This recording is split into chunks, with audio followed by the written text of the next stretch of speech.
Ever heard of the social media trend, expectation versus reality? Well, this is the clinical training edition. There is no perfect site. Just pick one. Dream site versus reality. To start off this conversation, here's some questions to consider. What is your dream practicum site? What do you idealize it to be like? What are your expectations? You might have different ideas, dreams, expectations, and visions about what providing therapy looks like and what it entails, both if you're new to the field and if you've changed careers.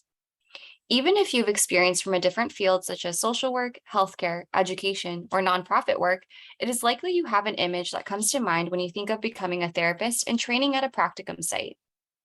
Take a moment to consider how these images were constructed and identify any stereotypes or biases that inform your vision of therapy. Perhaps pause this video to take a moment and share some ideas with your professor and class.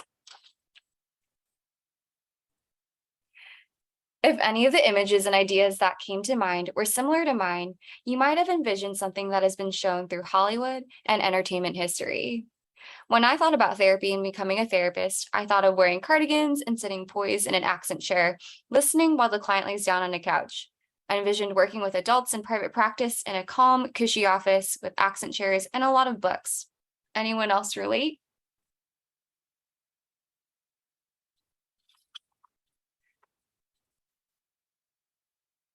The thing is, all practicum sites are imperfect, just like us. And turns out there's a much larger perspective and reality at work for therapists and therapists in training than we might realize. Each agency in practice has strengths and areas of growth.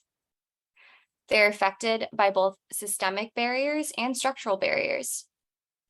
There are boundaries set to protect their needs and the needs of clients, needs varying per population that is served. It is important to recognize more of the factors at play behind the scenes that make providing therapy possible. These agencies are also businesses that need to be managed and operate based on the amount of resources provided. It takes a lot of funding and staffing to manage the organization and implement consistent structure, as well as an effective system. Sites are also held to CAMP ethics and BBS regulations in order to provide training. Perhaps most importantly, we recognize these sites are run and led by humans who are experienced and trained, yet also just like us and trying their best. To sum it up, here's this meme. Although we may dream about the perfect site that serves the population we envision serving with incredible training and pay, the likelihood of experiencing this in your first training site is rare. We want to mentally prepare you for some realities of training and being in the field as an MFT trainee. For example, although Hollywood portrays a therapist working in a private practice agency, and this is what many of us think about working in the field, therapists and therapist trainees work in a variety of settings, both practice and agency. In fact, the BBS requires MFT trainees until they've graduated and registered as an MFT or AMFT to do practicum in a non-profit setting. Training to be a therapist happens in the room with clients, but it also happens with the collaboration, adaptability, resourcing, and documentation required by clinical work outside the therapy room in an agency. It might be more difficult than you imagine. Behind the scenes, there are legal and ethical obligations that extend beyond clients and include paperwork, supervision, assessments, and mandated reporting. While this profession is very rewarding, there is definitely a learning curve, and adjustments and sacrifices might be needed in your training, as well as on your road to licensure if that is your choice. Here are a few more memes to illustrate and highlight some dreams and expectations versus realities. These were created by our amazing GAs who might also be full-time meme creators in another life and have recently completed their first year of traineeships. I hope this content is helpful as well as hopeful for you moving forward. Dream expectation number 1. I will get to work with the population I am most interested in. Many of us start with a desire to work with a specific community or population. That's great.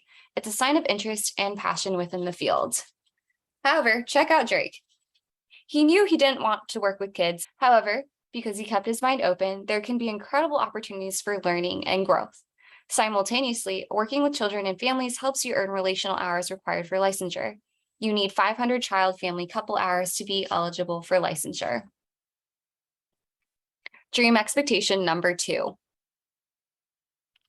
I will receive excellent, thorough training from warm, friendly, super accommodating supervisors and feel incredibly comfortable and prepared before seeing my first client. That would be nice, right? It's our hope that we'd feel incredibly prepared for seeing clients. However, not all agencies and supervisors are equipped to provide structured, organized, and effective training.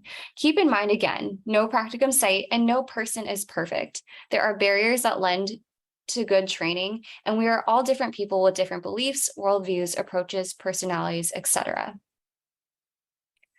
Keep in mind, training happens in the room and throughout your traineeship as you practice clinically and work with clients. Direct observations are required in practicum, so you receive direct feedback from supervisors about your clinical strengths and areas for improvement. Training also includes practicing your ability to advocate for yourself and set boundaries in the workplace. Communicating your needs and being able to work through challenging situations and conversations will help prepare you for the road ahead.